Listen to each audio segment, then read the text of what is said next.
Hello, ladies and gentlemen, and welcome to another edition of Mark Isaac Potter Presents.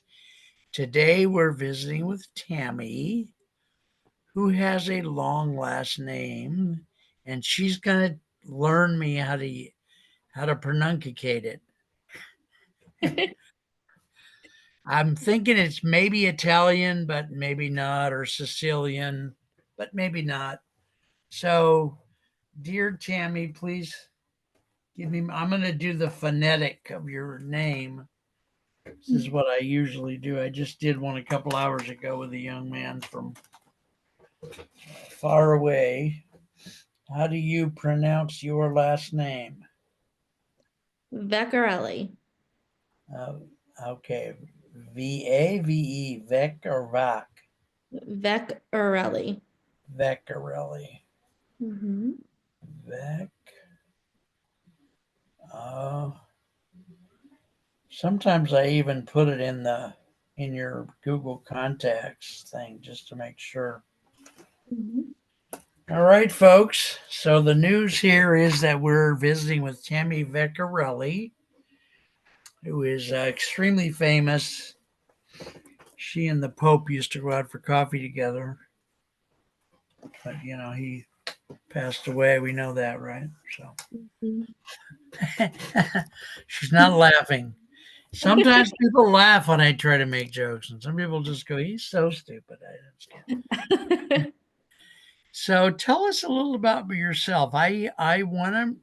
I probably already said this to you, but I do have something that mimics dementia, Okay.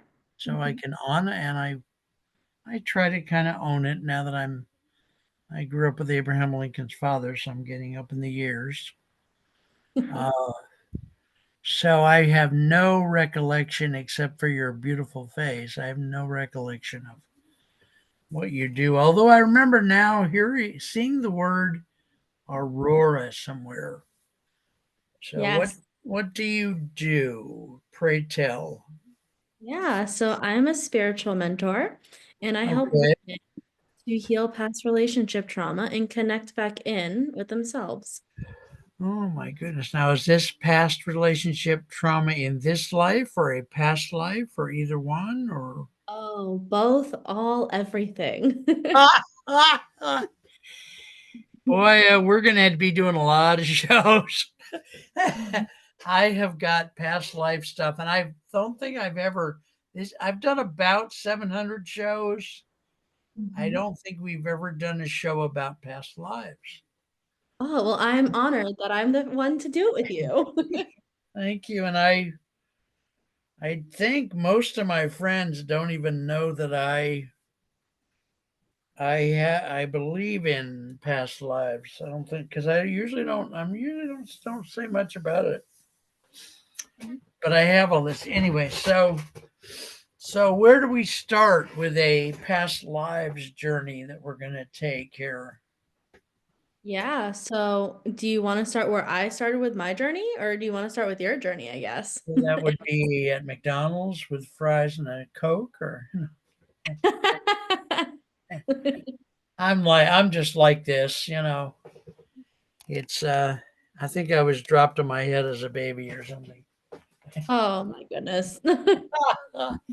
um let's see. I'll let you're the expert, so I'll let you be the judge of where we can start. Do you want to tell us a little about yourself as a person? Sure, I can do that. Like to do that? Okay. So I'm Tammie. Where'd you grow up and all that? Okay. I grew up in Parsippany, New Jersey, lived there until I was 18, and then moved to Nashville, Tennessee for 11 Okay. years. Okay. I'm currently living in Poland, and I've lived here for 4 years. Oh, Um, okay. Very beautiful. mhm. So I am very honored to have you on the show. I just had someone on a couple hours ago from Nigeria, Mm, so we're getting more around the world. I met you on Alignable, right? that is right. How did you? Because How did Alignable, are you using a VPN or how did you get? I do use a VPN, but my business is stateside, and that's where I signed up for Alignable because I'm from the States. Yeah, but I mean, if you're now sitting in Poland, Mhm. the computer, I mean, yes, I use computers all day, and do I know how they work? No. You can get your computer to sit in Poland and pretend that it's in the United States. Yeah. Hmm. You're smarter than I'll ever be. So Yeah. I think I'm going to call her the OG here pretty soon. We have a phrase. I don't know how much slang you know from the States, but Mhm. these new generations are creating slang faster than I can breathe in and out, I'll tell you. All right, so you're in Poland. What part? Maybe can we explore Poland for a minute? Because I love one of my best friends. His wife is from Bulgaria. So what part of Poland are you in? Yeah, so I'm in Wrocław, Poland. I think it's the fourth largest city. Okay, And all I've been here right. for 4 years. I've loved it. I've been teaching here for those 4 years, which has been an amazing experience. So yeah. You teach at the university, or you just teach your class privately, or I teach third grade at an international school. oh, okay, I'm in love. No, I shouldn't say that.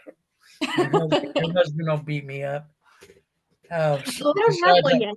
Come already. besides, besides, I'm old enough to be your great grandfather, probably. So, you teach third grade? I do. Hmm. Oh my God, that is so gorgeous. Wow. We got to do some shows about that. That sounds so much fun. Yeah, So it is. you're doing Aurora, which is a spiritual healing journey.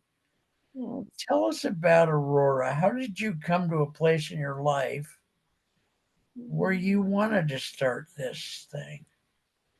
Where did It's you based get to? Yeah. It's based on my own healing journey of 10 years of going through anxiety and depression and trying to figure out who I am as a person and all of those different things, trying different healing modalities to where now I feel like I've come so far as a person that I need to be of service to others. I need to help others heal also, to find themselves. Okay. And how long ago did you start Aurora? It's been about 6 months now, which has been amazing. Okay. And then in Poland, do you have to like file a business license thingy or not? Or My business license is in the States. Yeah. so you can do that. You can live. I've never lived abroad myself. So I'm essentially working remotely. Okay. Okay. That makes okay. Yeah. So you tell us about like your tell us I'm using some of my standard questions in my head because I'm tell us about and you can pick which one you do first, like your best client experience and your if you have one your worst client experience.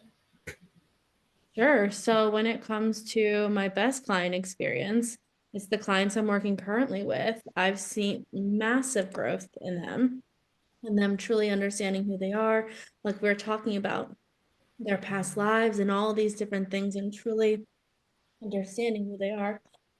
I'm so sorry. That's all right. When it comes to the quote unquote worst, which I wouldn't even call it that, Yeah. um, she just wasn't, I think, ready for her healing journey. So she was Okay. invested in it, which you can't force someone to be invested Yeah. in their. Okay. Now you do work with both men and women? I work primarily with women, but anyone that is open to a healing journey, I would love to work with them. Okay, and they need to be of what, 18 or Yeah, 18 and above, I guess, if I had to you put an age on it. you never thought about that part. Some groups do and do not work with kids, so I all mean, right, I well, gee whiz. Go ahead. I would love to work with kids actually because I'm a teacher. So I would love Yeah, yeah, to. It's just that's an area I feel like where not only the parents have to be open, but then the children have to be open to it too. yeah, A little bit more complex.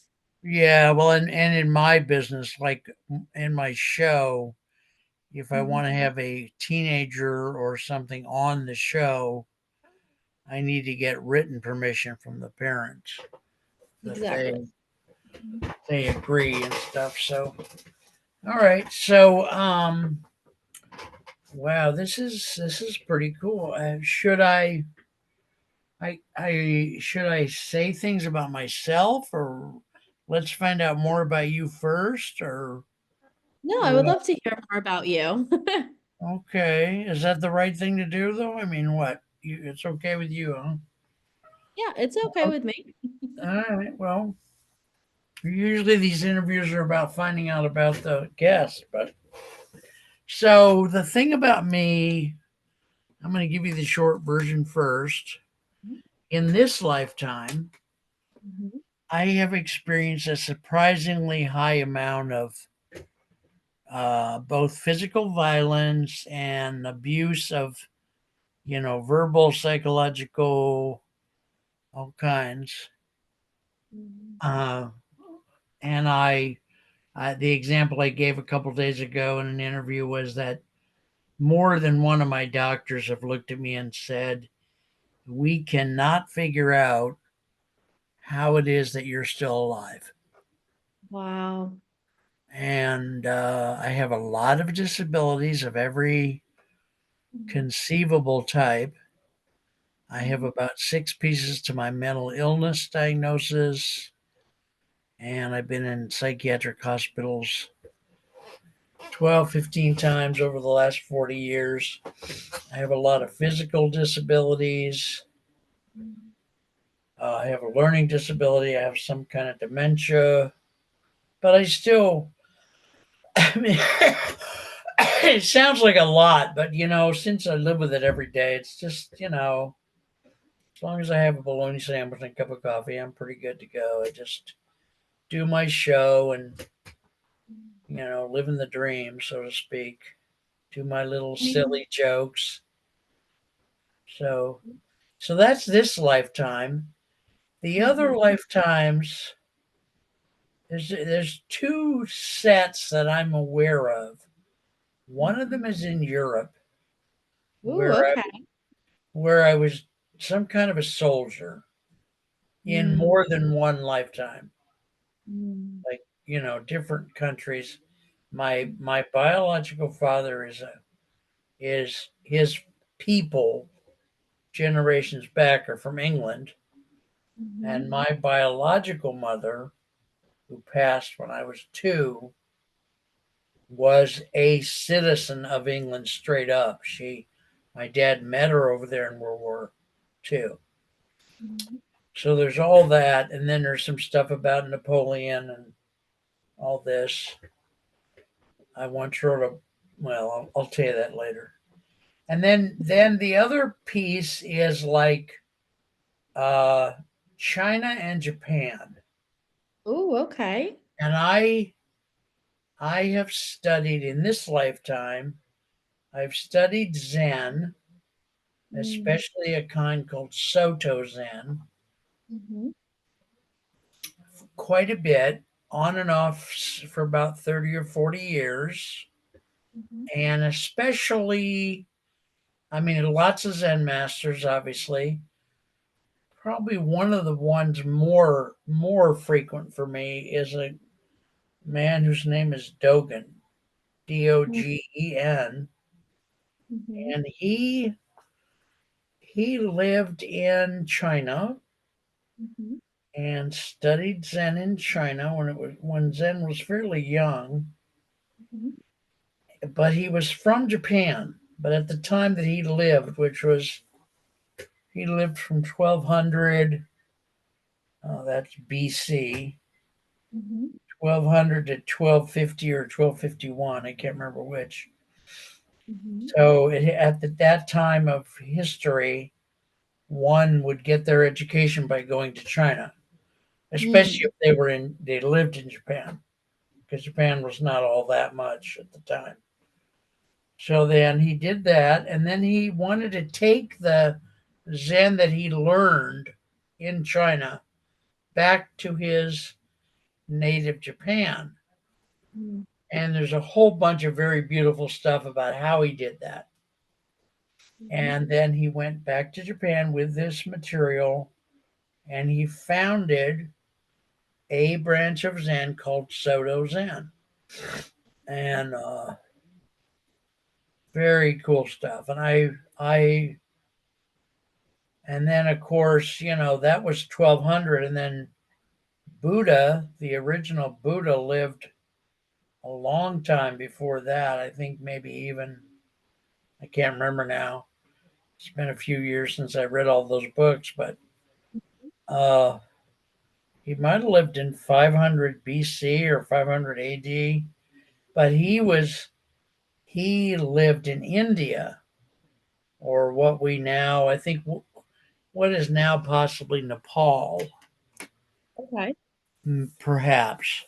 Mhm. A lot of good books I can recommend, but so I have both of those. I have this period where Dogen is, going to China, becoming a man, deciding to have this relatively new thought about taking this material back to his native Japan. And then the previous thing is being in the court, so to speak, of Gautama Buddha himself, being Mhm. one of the people he taught, and he went through tons of stuff before he became Buddha, as you might imagine. Mhm. So yeah, so there's all that. I don't know if any of that helps you do anything really, but Amazing. I'm curious, how did only you remember those past lives? uh I think, well, a lot of things in my life had like the final bit of a breakthrough because of Zen. So Okay. I would do some kind of a journey for years in this life. Like I studied Est for 10,000 hours. Hmm. I studied Christianity for 15 years. I Wow. studied Sikhism. I Hmm. studied a bunch of other stuff, literature. I've been a writer for more than 50 years. But Hmm. then whenever I would get near the end of the journey or toward where there might be some kind of an epiphany, it didn't happen. And Hmm. then my wife passed away, which just really just, it's been like 30, 40 years and I just still can't deal with it. And Mm. then after she passed away, I started studying Zen. And Zen kind of became the thing that completed the other journeys. Hmm.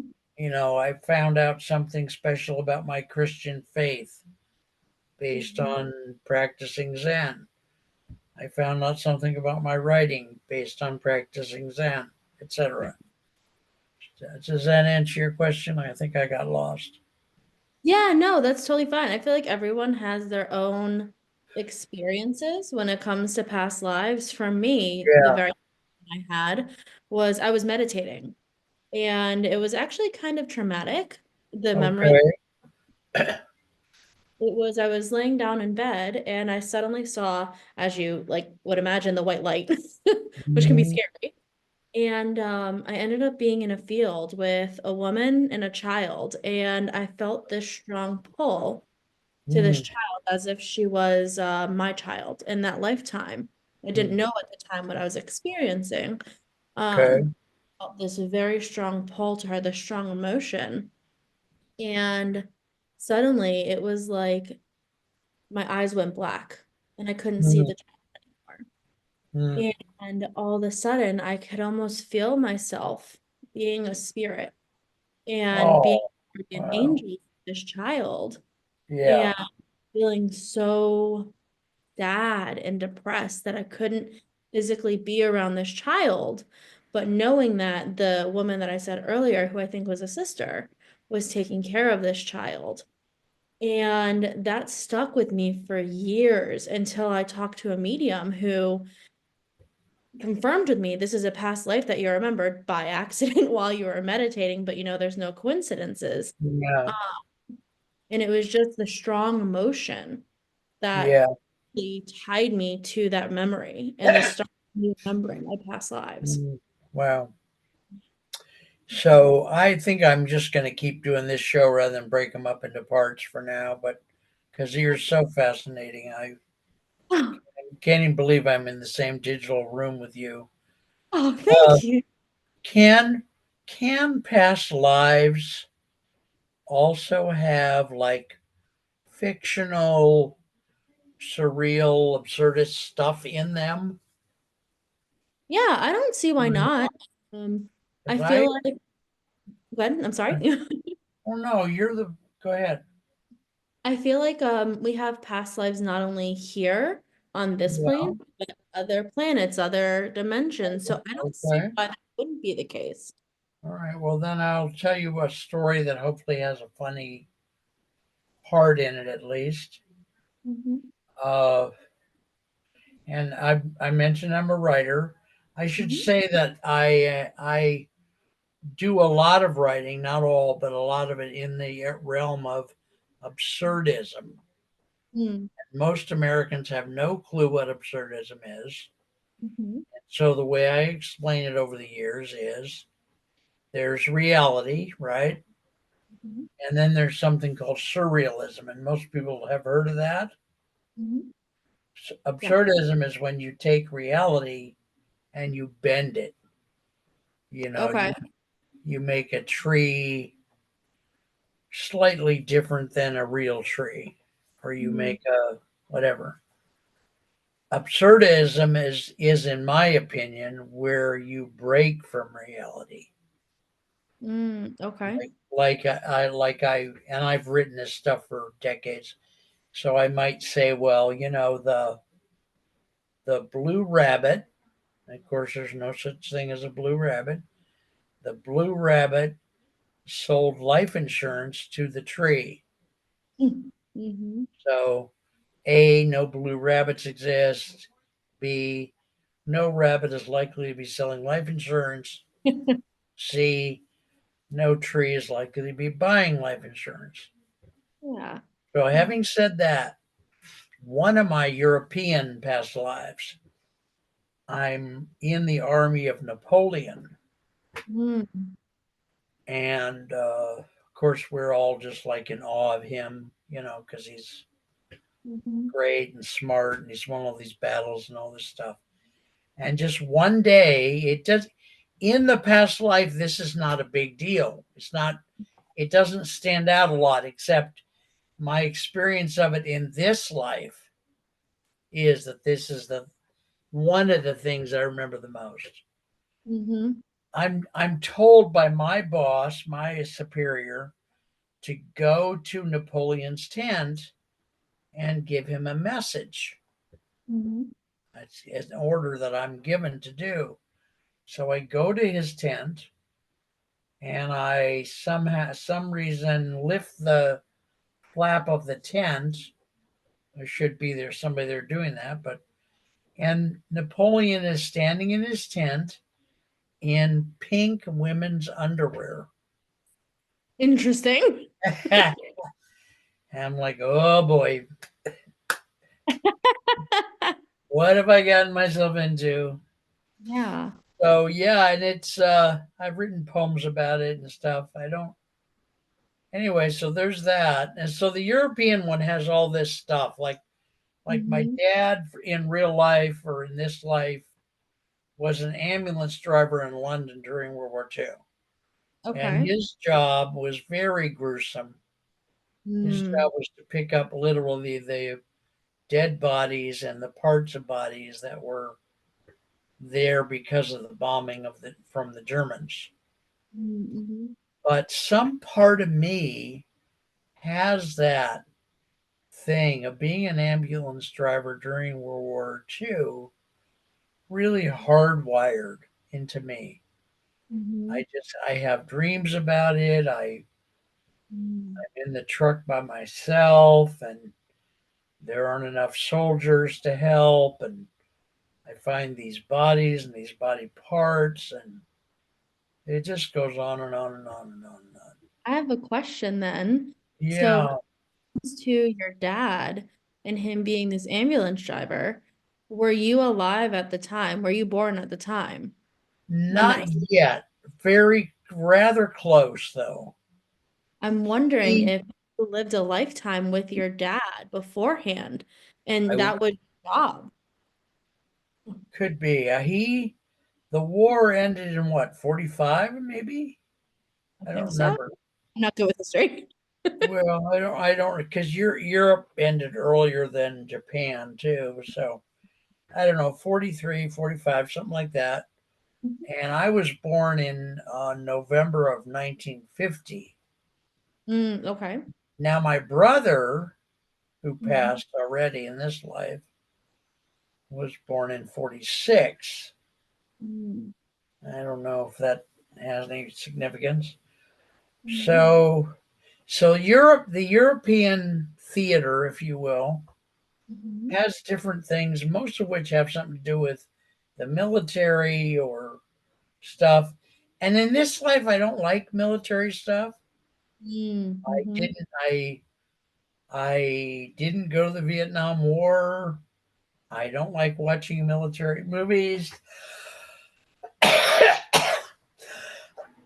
so, so that's a very odd juxtaposition. But the Chinese Japanese stuff is all about being a a spiritual leader, or being a the precursor to being a spiritual leader. And Okay. in this current life, I have studied Zen a lot. I Mhm. was actually a rogue Zen teacher. Wow, okay. I mean, Mhm. long story. All my stories are long, pretty much. So, yeah, so I don't know. Talk to me. I feel like I'm totally dominating this. But it's I'm interesting. not supposed to do that. I'm supposed to let you have some. Go You ahead. know, it's interesting to me to hear about this, and I feel like it is a beautiful way for your viewers to see, how I had my experience with my past life, but then you have also had your experience with your past life. And it's Hmm. showing right there when you're talking about how in this lifetime you don't like war, you don't like those things, how potentially you could have had this past life right before where you were in the military. And like you said, is Yeah. this position of you don't enjoy those things. That's Yeah. the thing with past lives. So, Sometimes the energy from them bleed into this life. The okay. reason why you have some of these medical issues could be Yeah. because you solved I, things in I the wouldn't past. doubt it. I wouldn't doubt it. I have a preoccupation with Europe during like post World War One and then post World War Two. That whole era, because uh, and I'm a writer, of course, so the writers of those times and the other artists, painters, sculptors, were so shocked by the existence of World War One, which at the Mhm. time was called the war to end all wars. Yeah. They were so shocked that it could even happen, that there could be a war that horrific, that widespread, and the machinery that was used in World War One at Mhm. that time was considered just so over the top, you know, Mhm. that the artists, writers, painters became rather existential. Like they Mm. just, they threw away the philosophy of the day, and people like Descartes and Kierkegaard and all those people were trying to figure out, what is existence? Is Yeah. there a God? Mhm. Absurdism was born, surrealism was born, uh, all kinds of stuff. So And I've been preoccupied with that all my life, France, especially, like I Mhm. say, with Jean Paul Sartre and all those guys, Mhm. uh, Samuel Beckett. So, anyway, so having said all of that, you mentioned the notion of healing. Now, let me preface this by saying I have been in therapy since age 19, Wow, okay. like pretty much all the time, pretty Mhm. much every once a week. Wow, okay. And the best that ever has happened is so that's like 50 years of therapy or more. The Yeah. best that happened is one of my psychiatrists, because when you're in therapy, you have a psychiatrist and a therapist, Yeah. and Mhm. they're nearly always different people. Yeah. Mhm. And one of my psychiatrists said to me, "Well, given all this, I think what you should do is not delve deeper, because some therapies say, delve deeper and you'll heal." He said, "Let's not do that. Instead, I just want you to do kind of a maintenance thing. Just try Mm. to be a person who Mhm. does a day and goes to sleep." And so Yeah. I liked him a lot, and he was one of my favorite psychiatrists. Mhm. So I just adopted that and I carried it with me, and I told future therapists that whole idea. I don't want to go into oh, this happened and you got to remember it and relive it and fix it and all that crap. So, given all of that, I don't see, I honestly, I hate to say it this way, but I don't see even the possibility of quote unquote healing from all. I mean, I'm not telling you the different traumatic events, Of course. but Mhm. they were many and very violent. So, I anyway, completely what I saith you, dear Tammie? Yeah, I understand where you're coming from. I have met people and I've known people that have had such deep trauma Yeah, that truly it feels like you can never escape from it. yeah, And the thing that I feel in my experience is like you're talking about the talk therapy, where you're yeah, discussing medication, all these different yeah, things, yeah, yeah. really not getting to the deep issues, the root Yeah, it cause doesn't. It doesn't. And this doesn't. modern day theory of talk it out or live back through it, for the crap that I went through, that just upsets the apple cart, you know. Exactly. Yeah, I anyway. feel like it's so important, yes, to talk through it and, think about it and process the way you need to. But more than that, it's important to get to the root cause, which one of the things that I do is work in energy healing. So truly releasing that energy that you're storing within your body that's causing Yeah, those ailments because form follows energy. So if you are feeling an emotion of anger, regret, sadness, that can physically sit in your body and then eventually manifest as some kind of illness or I don't know that. disability or mental health. Now I tried Reiki at Mhm. one point in the past. Mhm. And I can preface this by saying back in 73 or 75 or something, I Mhm. was in a big car accident.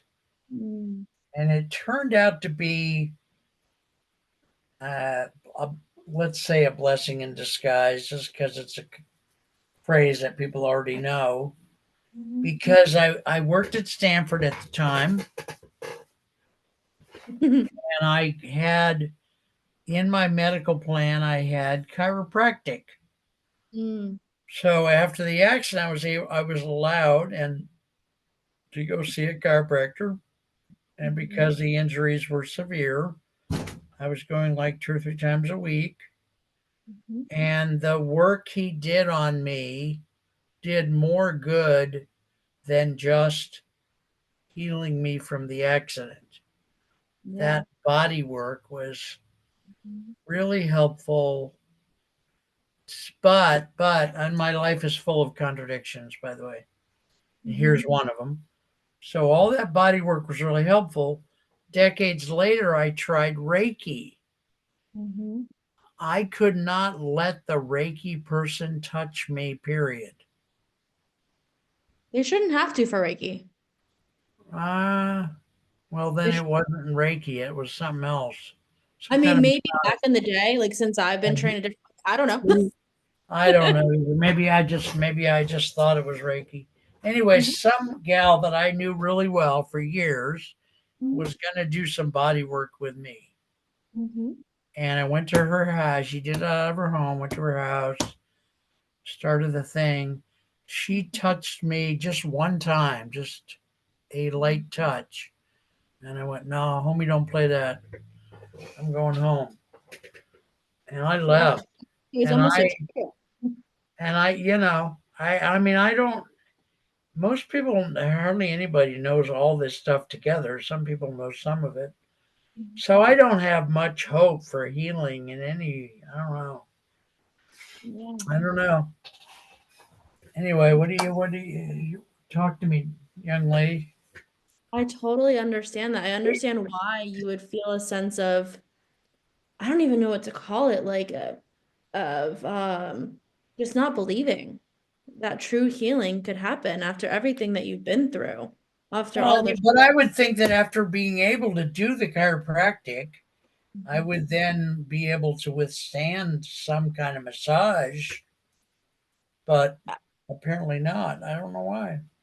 I mean, it also could have been that something internally within you was one being triggered by being touched by this woman. I don't know why. Or it Yeah. could have been energy center saying, no, no, no, no, this person is not aligned with me. They're not allowed to come in my work field. It could have been simple as Well, that. okay. Mhm. I don't know. Anyway, that's Mhm. so the way I cope in life is I write. I love writing, and I'm not Beautiful. writing a lot these days, but have written a lot. And I Mhm. also do TV shows like just almost obsessively. I did, well, among the shows that I did of myself and the Mhm. ones the guests total, yesterday I did 8 shows. Wow, that's amazing. Just yesterday. So Wow, that's awesome. it's like writing for me. It helps me when I can somehow communicate even to myself Mhm. something, or even just, like most guests are there and I'm there to serve them. So I'm Mhm. not talking about myself, Yeah, but I am talking. Even that helps me just get through the day, just yeah. walk through the next steps and stuff. Yeah, I fully Yeah. understand that. Something came to mind, and you can, of course, say no, is Well, maybe the next time I'm on, I have a whole new modality that I'm doing with healing. If you're interested, I would love to try it and see if you find any relief. Because I I, hate hearing that someone is in pain. yeah, I would love that. I just want you to know that I usually in interviews like this, I'm making tons of jokes. Mhm. They seem to just come naturally, and Yeah. it seems like when I'm doing interviews or smart connects at Alignable, Mhm. people say stuff and my brain very quickly prints out some, for lack of a better word, I want to say perversion or bastardization of what they said, Mhm. that I then say and people laugh. Mhm. So, but I'm trying not to do that on this one, partly because it's hard to talk about my own life, even though I've talked about it all the time in therapy. Just like I say, it's because it looks like we might go deeper than maintenance. I'm not sure. I'll Yeah, and probably I'll probably send this video to my therapist. oh, see, and I love that though, I feel like No, I do truly, because I feel like this is showing how just being in my aura field and talking to me is opening you up in different ways that you haven't before. It's giving you a sense of healing that you haven't had before. Because, like you It's said, funny you've because never talked about past lives, you've never done this, you know? So just yeah, talk is opening. crazy. Yeah, wow, Mhm. yeah. So It's my super. tell us more about how I don't know very much about the energies, and a lot of the words you're using are new to me. Of How course. does the energy flow around us and through us, and why does it? And are there different kinds? Can we understand anything about it? I mean, is there Yeah. like a big energy with five parts, or how does it, it's not like science, I know, but I mean, how does it work? What can you tell us to help us understand?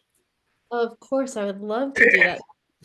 If we're talking just within our body, Say that we again. if we're talking just in our body, there is a Okay. system in us called our chakra system. I've And heard that. Yeah. exactly, this is each center has a different type of energy that it holds. So, for example, your throat chakra, you keep clearing it, has to do with your ability to communicate, your ability to express yourself. Ah, yeah. I've been picking Okay. up on Where's the whiskey? I'm kidding.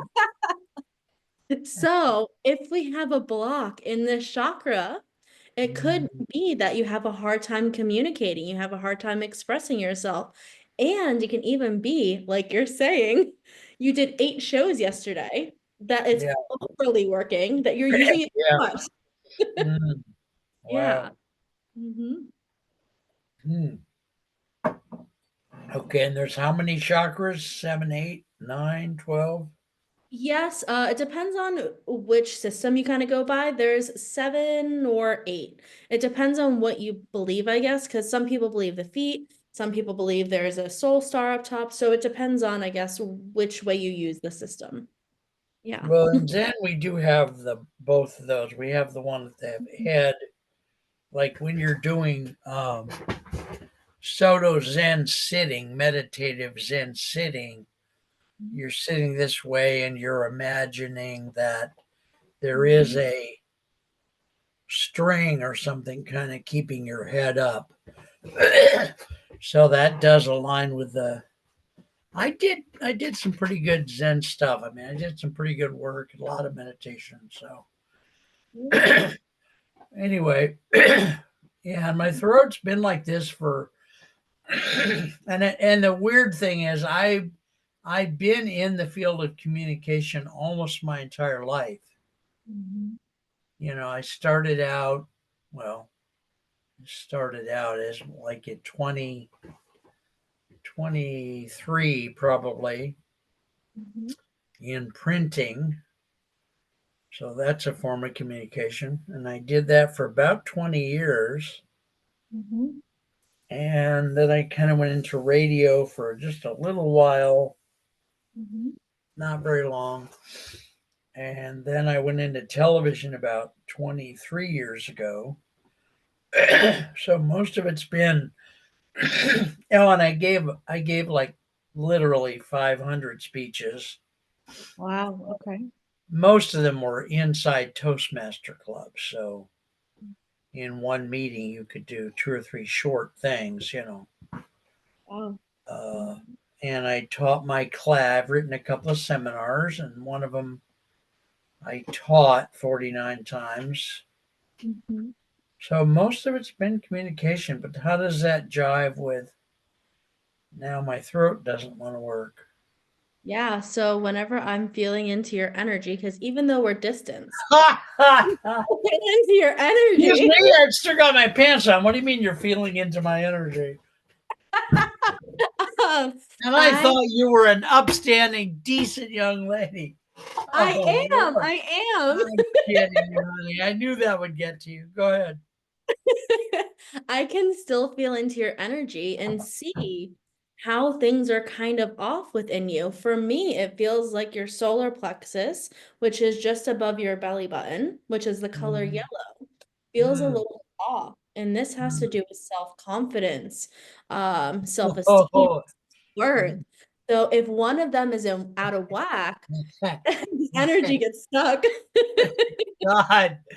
Oh, Lord, what am I going to do with you? Whoa. Self confidence and I have never, I think we're mortal enemies. I Hmm. rarely have even a shred, a micro shred of Yeah. self confidence. When I was in the printing business, I still remember. Now, I was in the part that's called, used to be called copying, Okay. which is like the black sheep of duplicator printing, which is the black sheep of real printing.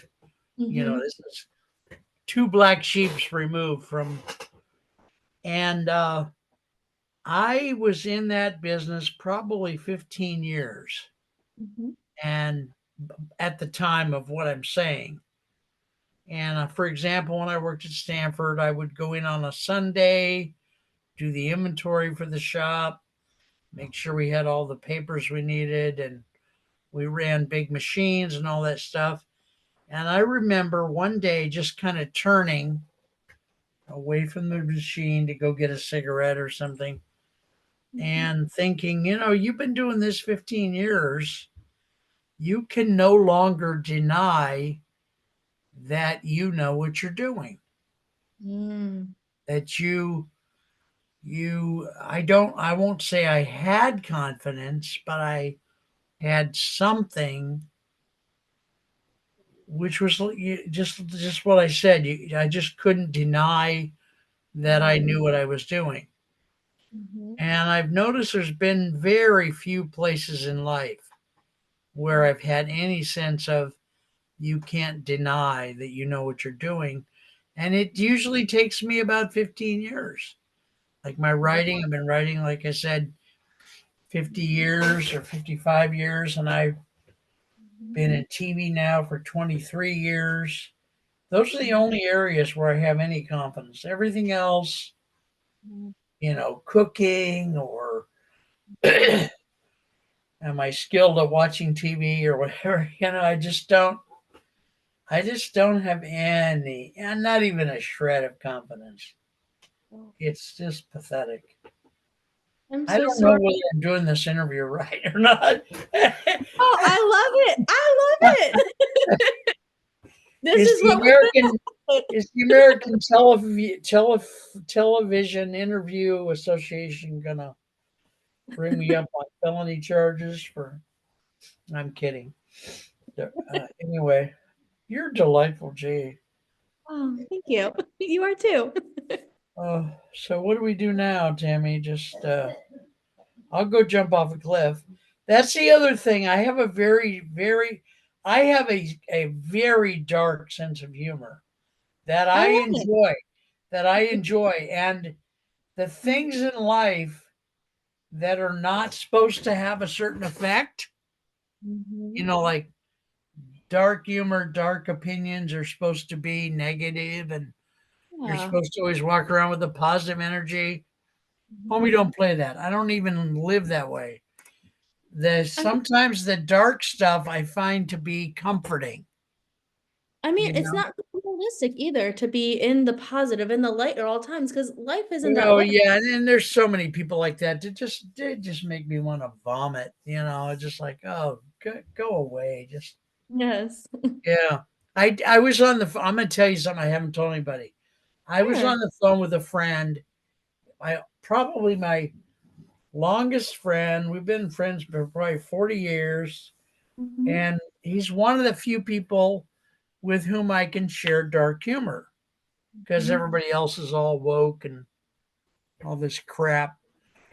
And we're talking and we're doing really, really dark, like we went to a new level of dark humor. Mhm. And I said, and we're trying to out dark each other, you know. Yeah. And I said to him on the phone, I said, I haven't laughed so hard since Kennedy was assassinated. And we both laughed even more, you know.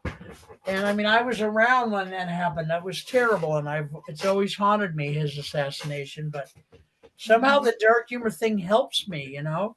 It's like with all the psychiatric stuff.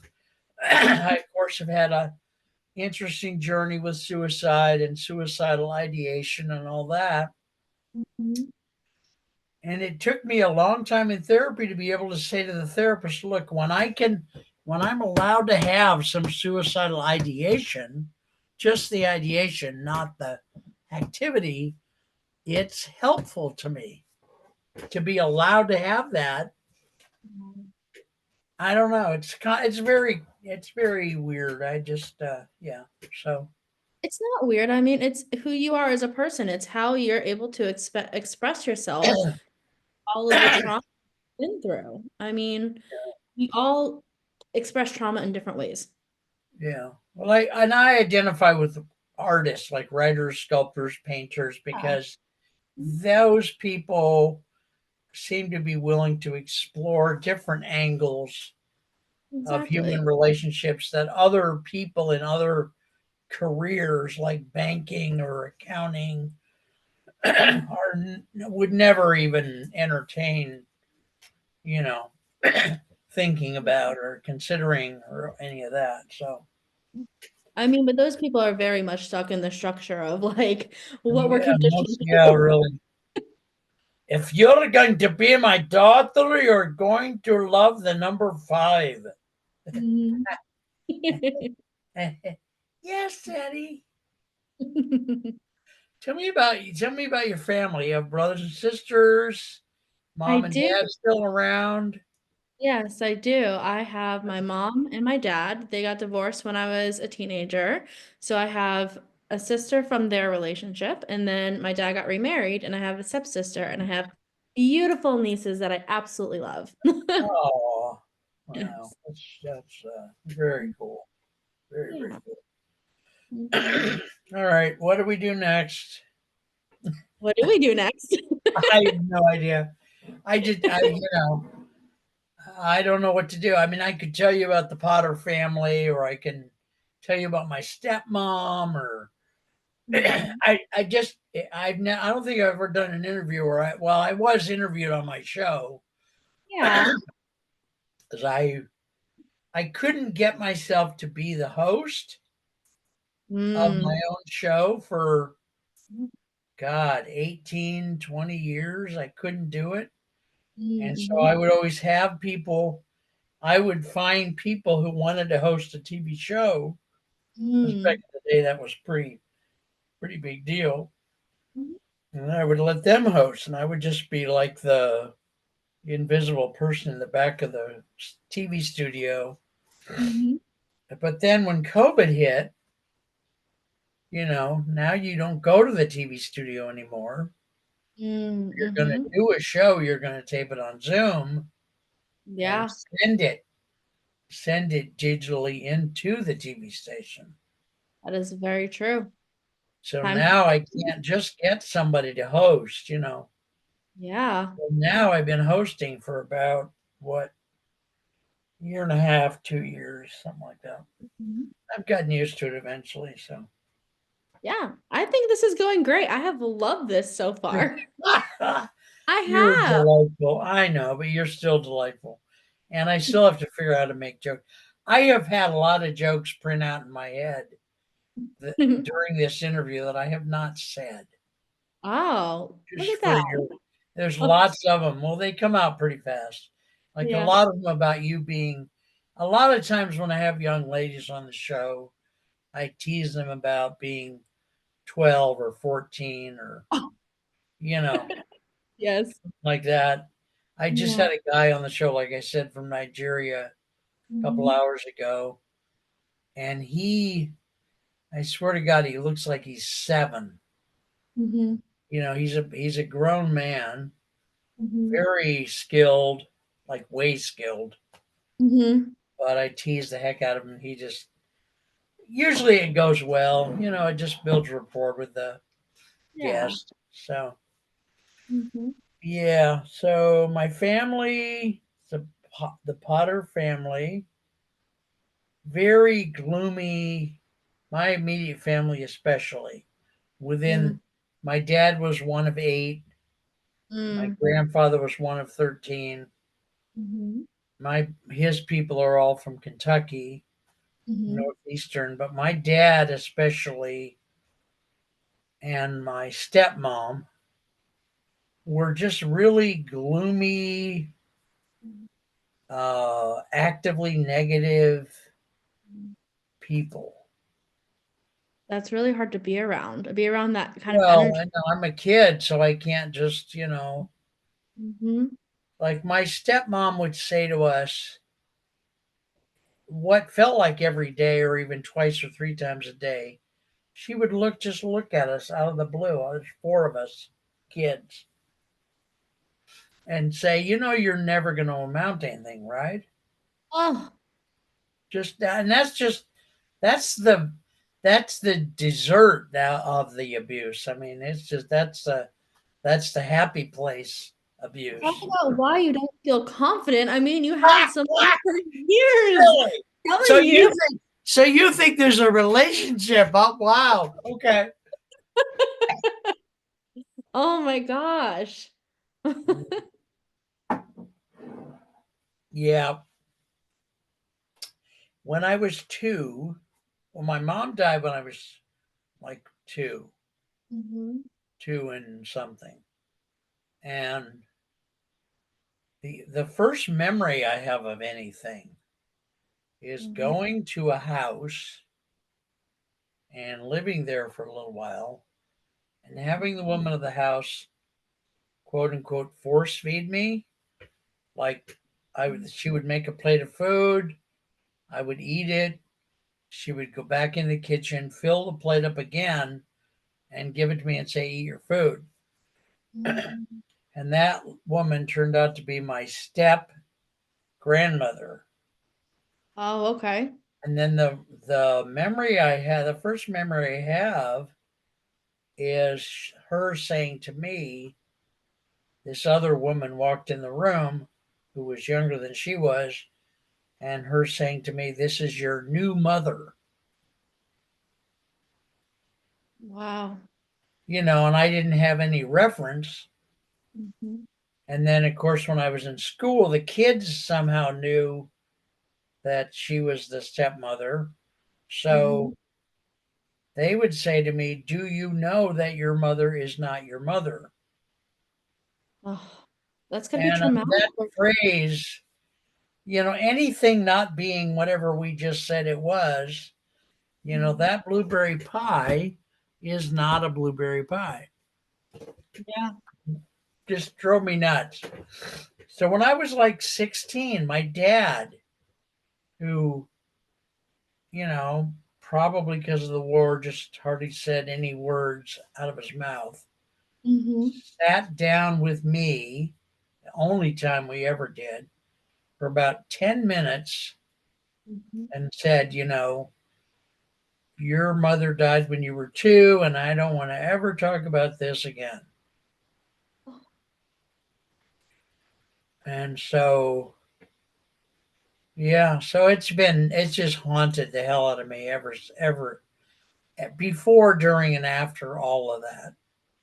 I knew I mean, something was off when I was a kid, but I didn't know it, what. And yeah, go ahead. it's just She's pushing like, back. wow, getting on No, this show was really expensive because this no, guy's no, no, no. putting me It's through the fine. friggin' ringer, man.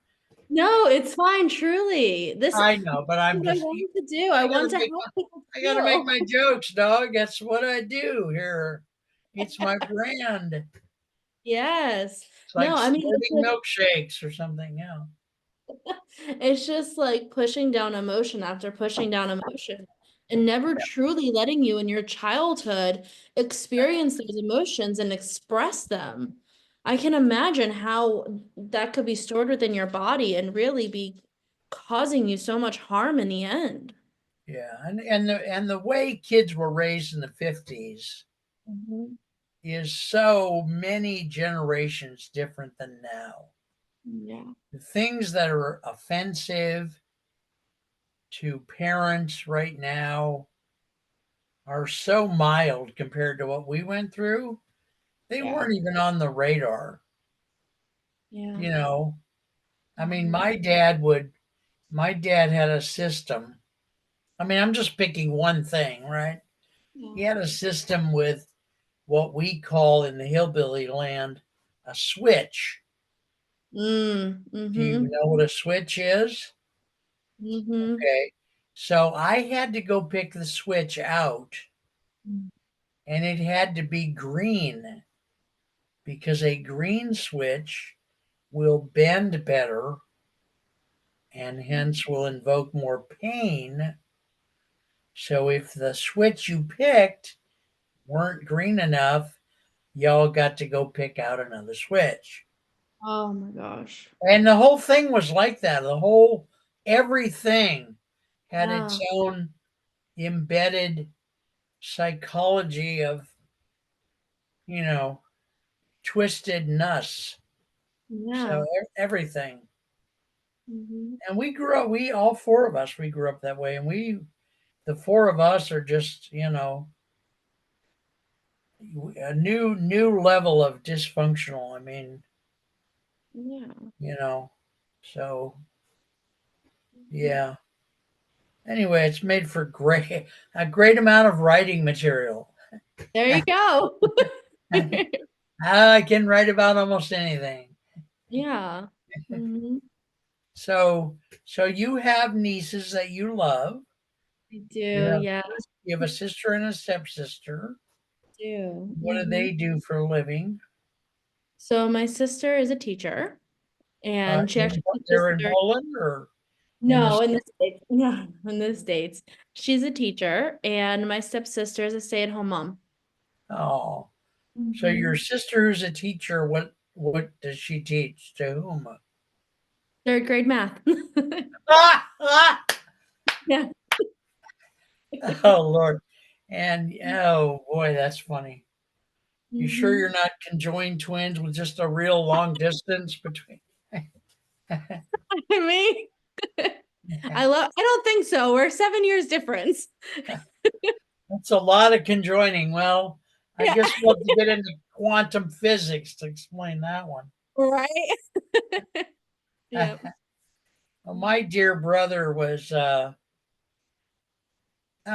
we didn't get along well, but he and my sister lived together for almost all their adult lives Mm. because we were raised in a way that none of us could figure out how to date or you know any of that. So they lived together. My brother was very good at interacting with the physical universe. Mm. I mean, really, really good at it. And I'm, of course, just the opposite. So he would like build stuff from scratch. He would build prototypes. Oh, Like wow. they had 8 acres of land Mhm. and they would cut down trees for firewood. Mhm. And he actually built a log splitter, which is a Mm. big metal machine Mhm. that can split a tree open. Wow. And he couldn't find one that was industrial enough to suit him, so he Mhm. built one himself. Wow. And That's amazing. he built the house. He had a big mansion, 2 stories, tons of rooms, had a Mhm. balcony on the second floor. Just he would just build everything, neon signs, and he built a ice cream truck. I mean, he Mhm. bought the truck, but he put all the stuff in. And I'm just the opposite. I cannot open a can. I cannot open a can. Mhm. If it doesn't have a pull top, which when I was a kid, there was no such thing as a pull top, Yeah. I can't open it. Mhm. And I certainly don't know how to operate an electric can opener. I try, Oh, I hate those seriously. things. Yeah, yeah. So I'm like, you know, and my dear wife, I mean, I've been married twice, and my second wife, like I said, passed away. Uh, when we got married, I said to her, I said, I don't do anything. I don't fix anything. I don't touch anything. I don't look in the direction of physical objects. Mhm. And she got it. She got it pretty much, except, funny story, it happened that one of our mirrors, I don't know what happened with the mirror. Something happened, and she wanted me to fix the mirror, Mhm. And I said, honey, I don't do repair. I Mhm. promise I don't do repair. She says, well, try to fix the mirror. So, make a long story short, I broke two or three mirrors in about 2.6 million pieces each, Oh my gosh. all over the carpet, weeks after weeks, until finally one day she walked up to me, and she was a doll. She was a darling. She looked at me and said, maybe we should get somebody to come out and repair that. I said, really? You think so? Okay. I didn't tell you that in the beginning. Yeah, I think that's a great idea. I hadn't thought of it, but yeah. Mhm. So yeah, where I live now, my housemate opens cans if I need a can opened. So, There you go. but when it comes to digital, and bear in mind, I'm from the 50s. We didn't have any part of this. I mean, what you Yeah. call a phone, what you call a phone used to be made up of a television set that was Mhm. the size of an elephant. It had a Yeah. it got in it a camera that used to Mhm. be back in the early 1900s. A camera was as big as a human, right? And Yeah. it's got all this other stuff, and all in this thing, Right. this little thing. Yep. I've lived through all that stuff. It's got a Wow. typewriter, Yeah. a manual typewriter. If you'd went back in the 50s or 40s and said, "Look, we're going to take this TV and this typewriter and this camera and all this other crap, and we're going to take all this, which would fill up a whole room, right? And we're going to put it in something smaller than a piece of bread." It's People would think crazy. you're nuts. Yeah. But seeing that process has Mhm. informed my interest in the future, because I think the things coming in the future are so unthinkable now. We cannot imagine. People think they've got a clue about AI. Mhm. Nobody has a clue about AI. No, not at all. I suggest that someday we're going to have an AI president, for example, That would be and wild. it's going to be AI is going to. Have you heard of the singularity? The Yeah, singularity. I think so. Mhm. So I think that's going to be a good thing. It means, my understanding is, it means that humans and robots will kind of become one thing, and I Mm. Like I a think it's symbiote. just the next. Everybody thinks it's strange and out of the box, but I think it's the next iteration of evolution. You never know. You never know what's gonna happen. So rather than keep you all day, because I think I've got, what Yeah. time is it? 10:14. Yeah. And we started talking at back in 1800, I think. Jeez, good Yeah. God. Talk about a time warp. I know.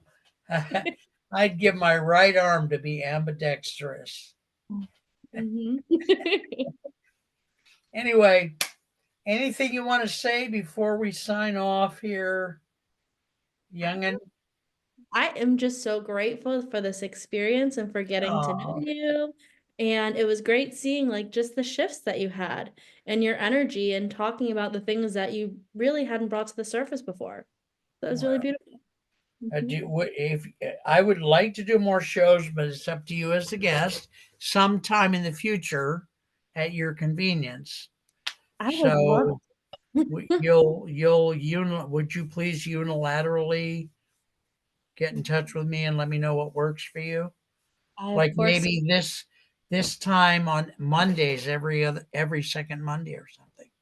that would be so nice. I would love that. Yeah, I like I say, I could do 100 shows with any one of my guests. I just love doing it. So, Yeah, all definitely. right. So take care, ladies and gentlemen. Thank you for watching. Mhm. This has been our visit with Tammie.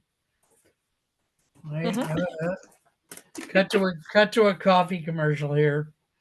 Tammie Verachelli. You got it. Eh, I cheated.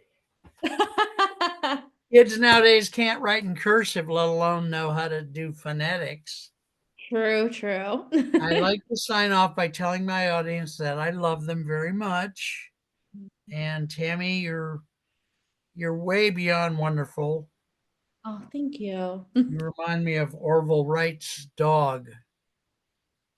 I don't know who that is. What does that mean? What? I don't know. Yeah, I don't know either. Oh, okay. I want to hear more about Poland too eventually, because we didn't talk about Oh, Lech Walesa and all those people. So yeah, you know definitely. who Lech Walesa was. I do not. You'll have to tell me. Okay, well, we'll talk about it soon, but he was one of the, if I remember right, which could be, he was a man in the history of Poland who Mhm. helped Poland break away from communism. Oh, okay. He was just an average worker. I Hmm. hope saying this right. He was an average worker who, because of the pressures of the day, became a leader and helped lead Poland out of communism. That is beautiful. Yeah, cool guy. All Yeah. right, folks. Thank you. We love you. Tammie, thank you. So, 2 weeks from now would be the not Monday the 19th at 9 a.m. Yeah. I think that should be fine. All right. I'll send you a bill. Yeah.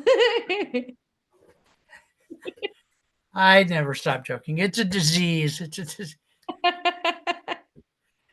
Take Yes. care, dear. God bless you, Bye. honey. You're wonderful. Talk to you soon. Bye. Bye bye.